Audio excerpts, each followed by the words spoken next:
Hello friends, welcome back. So today I am going to talk about some acute prescribing in GIT disorders. So the first remedy I would like to talk about is anacardium. Anacardium is a very similar remedy like rustox because both of them belong to the same family. So all of us know that rustox has aggravation from cold weather causing stiffness, difficulty in moving and better by continued motion. Basically what exactly happens in this family is that because of the cold weather outside, their body is not able to produce the adequate amount of heat from inside to adapt to the cold weather outside. So first thing that they feel is they feel cold inside the body. They feel cold inside the stomach, inside the chest. So it's like there's coldness inside. And anything that will give them heat makes them feel better. So warm application, warm food, tea, coffee, anything hot which gives them heat is what they like. Similarly, the motion is also a way or a manner to produce heat in the body. When you walk for a very long time, then you produce heat inside your body. That heat relieves your symptoms. So that is why initially they are not able to move because there is no heat in the body. There's because of the coldness, the body has got stiff and they are not able to move. They don't feel the energy. So similarly, like in rustox, in anacardium, the first things you'll see is patient will tell you that early morning when I wake up, I don't feel very comfortable in my stomach. I feel coldness in my stomach, and because of this coldness, I don't want to even move. I feel like only sitting, starting to walk about, starting to do daily work, just to begin and get started with my day is a big task for me. But slowly, after I eat my food, after I have my bath, especially I like a warm water bath, then I feel better. So food or warm water bath or walking, moving about just starts to slowly get them going, starts to produce heat. And once that heat is produced, then after that anacardium feels better. Similarly, you find anacardium in our materia medica. It is therefore written that it is better after eating. Before eating, they feel emptiness in the stomach, like there is no energy, like there is no heat inside the body, and they need something to eat which will give them heat. So aggravation from cold weather, rainy weather is also seen in anacardium. So to sum it up, it is a remedy very similar to rustox, and you find similar symptoms like morning aggravation, initial aggravation, etc., and better by motion. But this time the location is slightly different from rustox. Rustox, you see this in musculoskeletal system, that is back, arms, knees, joints. In anacardium, you will see the first primary affection seems to be in the stomach. The same rustox like symptoms, if you see in stomach, then you give anacardium.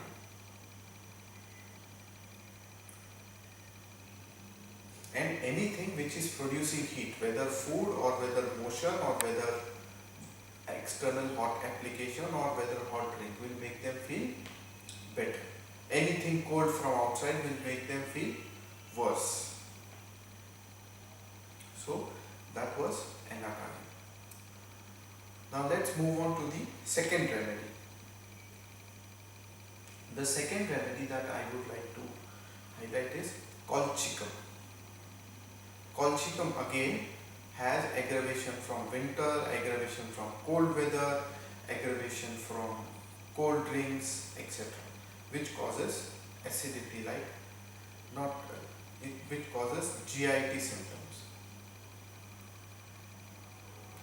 In colchicum, what generally happens is, because of this cold weather and the food that they eat,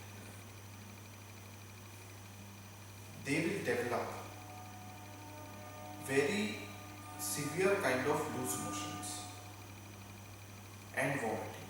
So it is very similar to cholera-like symptoms, where there is watery stools, rice water-like stools, watery vomiting, profuse quantity of water coming out, either through stool or through vomit. And this quantity of water or quantity of loss of vital fluids is what affects them. Once there is too much loss of vital fluids, then their kidney function seems to get affected. So their urine becomes scanty, their excretion starts to get affected, and subsequently what you will find is, because the kidney is getting affected, there is alteration in the uric acid levels, and therefore in colchicum you see uric acid diathesis, and then they develop gout-like symptoms, where there is pain in the big toe, which is very sensitive, red, inflamed. So if you see in rainy season, in cold weather, because of outside food, someone develop rice water like stools, which is very huge quantity. Patient collapses. Collapse is another very important feature in colchicum. He just collapses. It will look very similar to carbovage. Collapse, air hunger, can't move, cold extremities, perspiration on palms and so on. So you may feel this is carbovage. But in carbovage, you will not see the profuse loss of vital fluid. Carbovage is weak before the stools. Colchicum is healthy, and suddenly, because of this stools, there is dehydration and weakness. Carbovage will become weak even after one stool, very weak and collapse. Colchicum, you see that patient had 15, 20 stools. Really there has been loss of vital fluid. That weakness seems to be, what you see, justified. In carbovage it's not so much loss. Suddenly one stool, one vomit, and patient has collapsed and has become weak. And in carbovage you will see lot of gases. In colchicum you may also see lot of gases. In fact, it is one of the most gaseous remedy. Lot of gases in abdomen, distension of abdomen, feeling that my abdomen will just burst out of the amount of gas that I am having. I need to somehow pass the gas. But in carbovage, along with this gaseous distension, there will be air hunger, better by fanning, etc. In colchicum, you will not find that fanning ameliorates. So, profuse loss of vital fluids leading to collapse. Then, if patient recovers, then you will find urinary symptoms. Scanty urine, offensive urine, sediments in urine. And then, patient will develop gout-like symptoms. Uric acid diathesis. So that was colchicum. The next remedy that I would like to highlight is ipecac. So in ipecac, we all popularly know that it has clean tongue with nausea, or with or without vomiting. Nausea with clean tongue, with or without vomiting.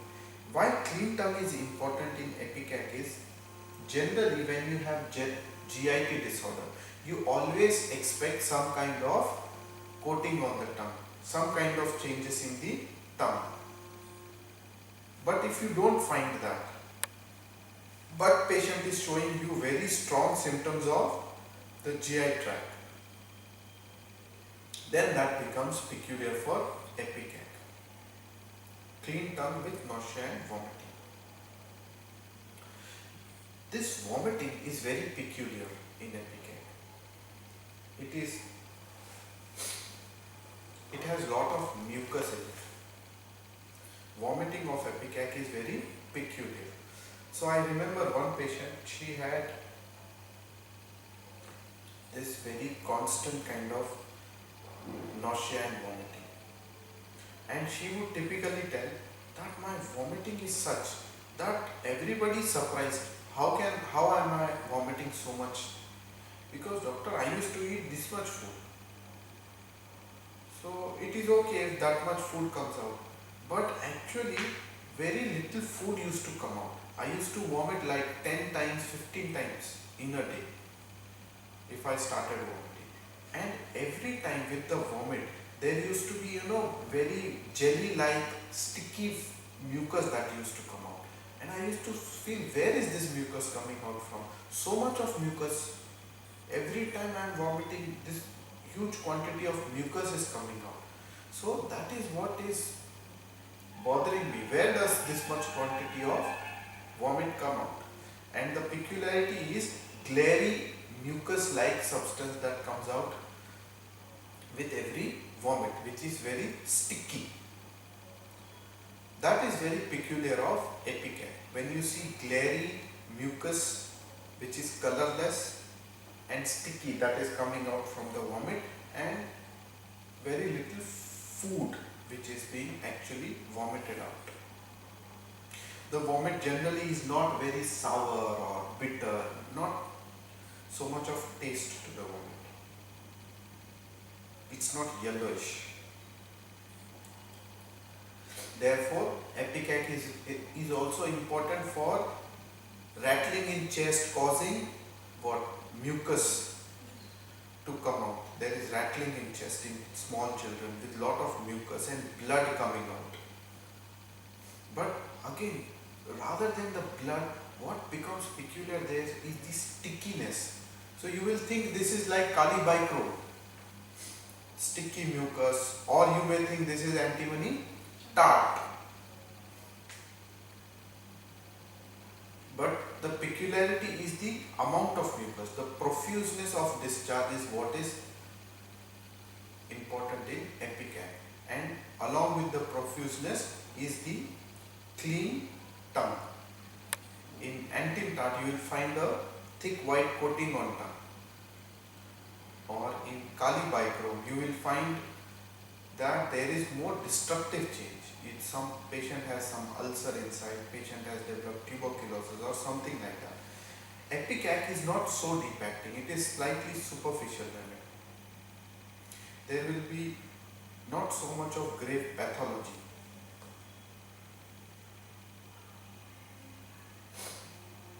So epicac, to sum it up, clean tongue with lots of profuse mucus which is sticky, glary, jelly-like.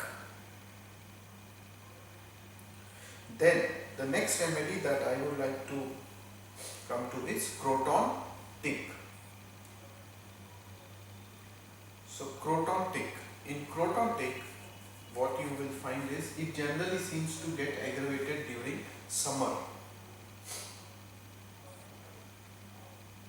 Croton tick, podophyllum, these are summer diarrhea remedies. So in croton tick, due to the summer heat, due to eating outside food, etc., they develop symptoms. And the peculiarity in croton tick is, along with the loose motions, which are generally watery, there is lot of rumbling in the abdomen. Good, rumbling, gurgling noise. Good. Lot of rumbling, gurgling noise, and suddenly they get this urge to pass the stool. And once they go to pass the stool comes out in one shot, tuck. One shot and the whole bowel is clear. It comes out with lot of force. So when you see lot of force and the whole stool getting emptied in one shot, so typically in our Latin America it is written as gunshot diarrhea. Tuck, one goli maro or bhar. So it comes out like that with lot of force. So gurgling, rumbling noise in abdomen, better by, not better by, which comes out with a in a shot. One important mental symptom that I have observed in croton tick is, which I have used even once in a case of itching. One patient, he had a lot of itching and always scratching. He had urticarial rash. So what he would say is, doctor, this itching is so intense, no? I think I am so engrossed in my itching that I don't recognize things around me. It's like I am just completely engrossed in my itching or completely engrossed with my complaint that I am having a loose motion and I am suffering. I'm not good. I'm suffering. I am having so many loose motions. I have so much of itching. And in this I am not able to think of anything. I am not able to see people around me, what is happening to them, how it is happening. So that is how croton tick are. They feel they are just lost in their own complaint, lost in that, and they are not able to think outside that. They are not able to feel outside that. They are just engrossed in that itching. That is croton tick. The next remedy that we will study is antimony crude.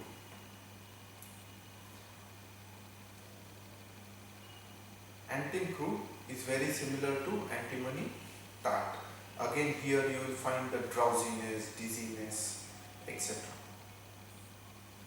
The slowness of antimony tart.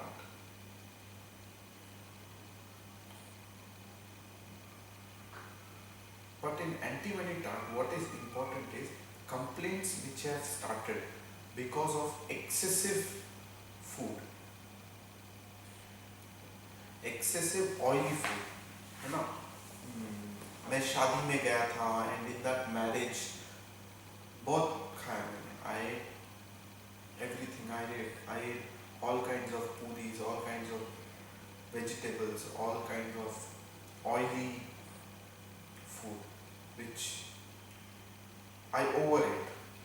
Because of that overeating, I have developed these complaints, and because of that, my stomach feels very heavy, very full, and I feel very dull. I am not able to, even pass my stools properly. Along with this, there is constipation and there is desire for refreshing things. Because they are feeling so dull, because they are feeling so drowsy, sleepy, they always desire something to be refreshing. Eat some fruit, so therefore antimony crude has desire for apples or pickles. So they want something that is very, tasty, something that is stimulating them, because they are so dull, sleepy, drowsy. So it's not just apple. I have observed it's all kinds of fruits. They desire fresh fruits, fresh fruit juices. That is what they desire. That makes them feel better. So this is very similar to the remedy that we have already studied, that is China. China, we saw that it has desire for refreshing fruits, or better by doing something exciting. There are two more remedies which have this desire for refreshing fruits and which are better by fruits. The two remedies are tarantula and veratrum album. So first let us study tarantula. So I remember one case of a 10 around 10-year-old child who had a kind of brain tumor. He had, which was cancerous. He got operated, he did chemo, but then things did not go well and the child deteriorated. So as a last option they had come for homeopathy because everybody had given up on the case. So when I saw this child, first thing is he didn't want to come and meet me. He didn't want to meet any doctor. So the parents had come, they said, no, we can't bring him. We have brought him till the parking downstairs, but we can't get him up. So I said, okay, I'll just come and see him. So I went downstairs. He was lying down in the car. So I said, hi. He was sleeping there. He had 104 degree Fahrenheit temperature. He was sleeping there, and so I didn't want to disturb him much.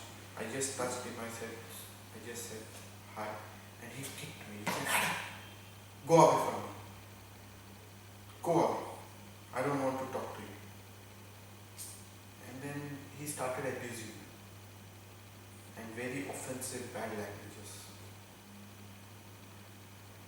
So I said, okay. So I called the parents.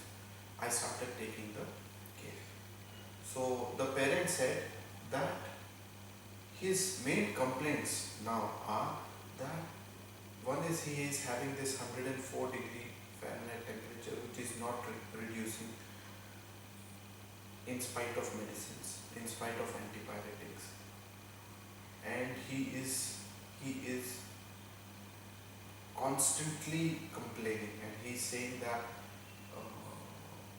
I will die now, I will die now, I want to die now. And we say, no, we'll do something, we'll help you. Then he starts abusing us.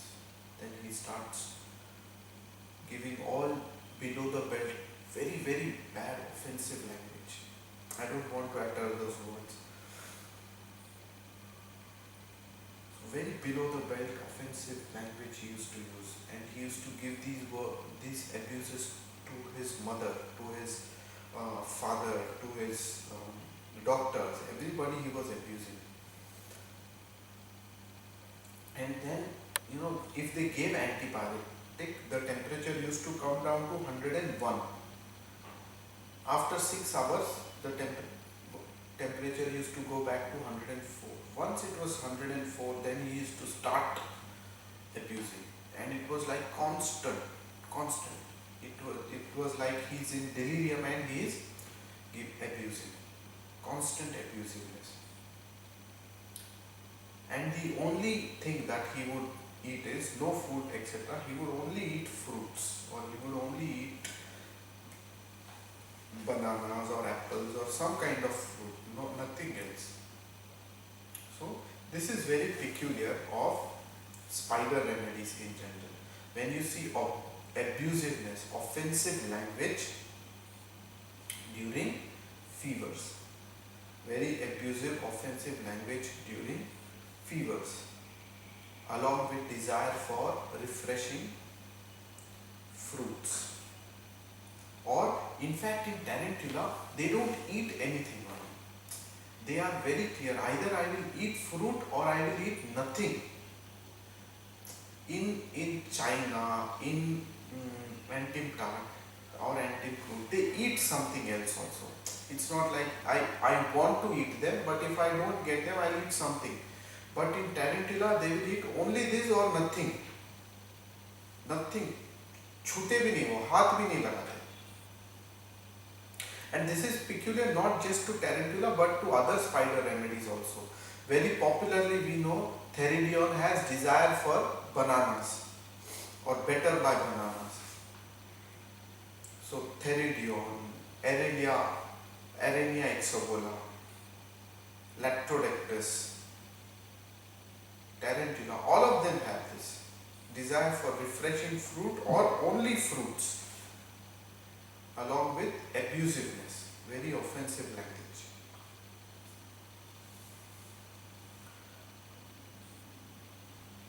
So that was tarantula. Obviously, I have not highlighted the other aspects of tarantula, of mischievousness and prank playing, etc., because that's not the scope of my lecture also, and that is more known features. So I am not highlighting those features. The other remedy which has refreshing fruits, desire for refreshing fruits, is Veratrum album. So I remember one very senior homeopath whom I wanted to learn from, and I went to him. And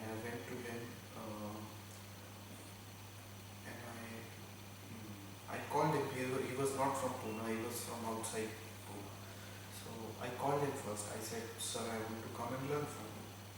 So he said, yes, you can come.